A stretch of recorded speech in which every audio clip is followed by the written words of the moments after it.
You can't expect to run in-person meetings at conferences and trade shows the same way that you run virtual meetings via Zoom. If you do that, you'll have a bunch of really great conversations with prospects, but then you will spend weeks and weeks and weeks playing chase with prospects that don't ever end up turning into opportunities or deals. Today, I'm going to talk about how you should be running in-person meetings at events and trade shows. I'm going to talk about how to make sure that you don't let logistics spoil the fun. I'll talk about how you should be structuring those meetings, and then I'll talk about how you should be wrapping those meetings so that you actually get an opportunity created, not just a great conversation. So with that said, let's roll the tape. Let's get into this thing.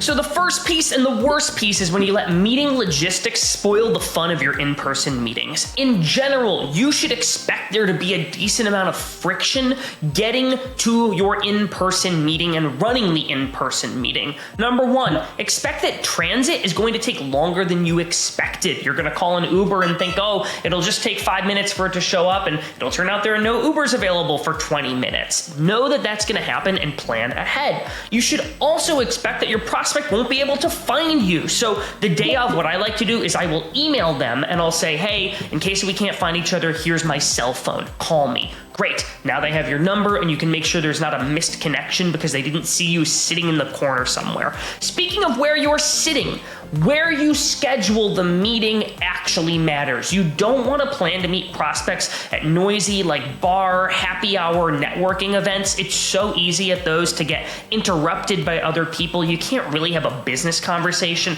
at the big happy hour, like networking events. So I like to go to a coffee shop, or I like to meet in an exhibit hall in a back room where you can actually sit down and have a face-to-face real conversation. So do all of those things to make sure when you actually get to the meeting, there's no stress, there's no hassle, and there's no interruption. Let's talk about the structure of these in-person meetings, because I said you can't run them the same way you run a virtual meeting. Things that are similar, however, is you still want to do a time check. If you're scheduled for 30 minutes, say, hey, just so I make sure we're on the same page, I've got us down for 30 minutes, which puts us at a stop at 1. Are you still good for that, or do you need me to watch the clock for something sooner? Nope, great, I'm good for that. Cool, great. Now what I do there is I'm actually gonna set a timer on my phone, and I'll tell them, hey, I'll set a timer to go off audibly at the 25-minute mark so that you're not late to your next one. Great, you respect their time, they're not looking at their phone to check the time, you're not doing the same. Now what you wanna do is set the stage by setting an agenda. You know, the reason that I wanted to meet with you, or the reason that I thought we should sit down today, or in terms of what I thought the agenda for today's meeting would be, you've gotta say a phrase like that to make sure that you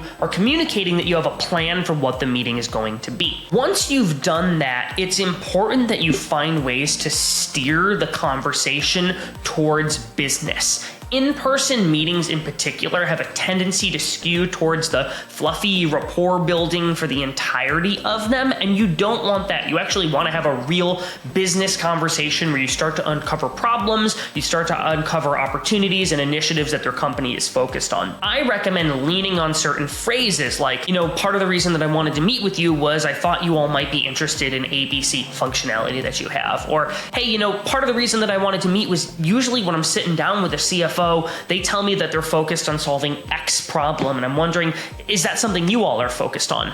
Keep in mind, X problem is usually a big problem that you can help solve for them. You want to present problems, you want to keep steering the in-person meeting towards business, towards problems, toward opportunities, as opposed to, oh yeah, what's your take on this event? How many years have you been? Oh, cool, who else are you going to be meeting? Avoid that stuff, get to the business problems. And then the last piece here, I lied earlier. If you have 30 minutes, you should probably set your timer to go off at the 20-minute mark, because you want to carve out more time than you normally would to talk about next steps. You got to keep in mind that just because you're sitting down and meeting with a person who physically came to the conference, that doesn't mean that that's the person you should be navigating the whole opportunity with. There might be other people in the organization that you should be talking to. At the end, I usually recommend you wrap by saying, I feel like there might be something here and it might be worth us continuing to explore working together. What's your take on things? First pulse check. Do they even want to talk about working together more? If they say yes, that's when you can transition to talking about how you'll navigate working together. Who else should you be talking to? See if you can get introductions made to those people.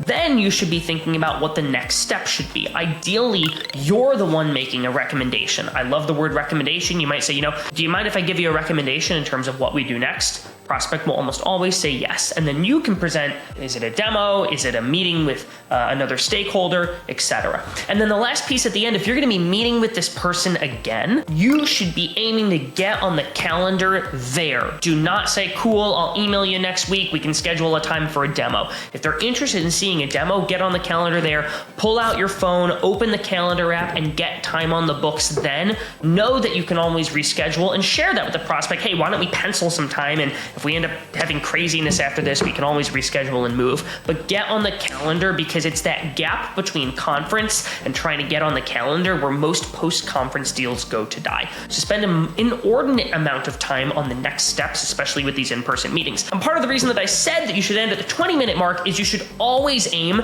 to end on a high note and give some time back to your prospect. You don't want to come across as the really needy salesperson who's clinging to every second with them. Try to end a little bit early, because you demonstrate, I'm here to meet a lot of people also. We should probably wrap this thing and we both can get to our next one.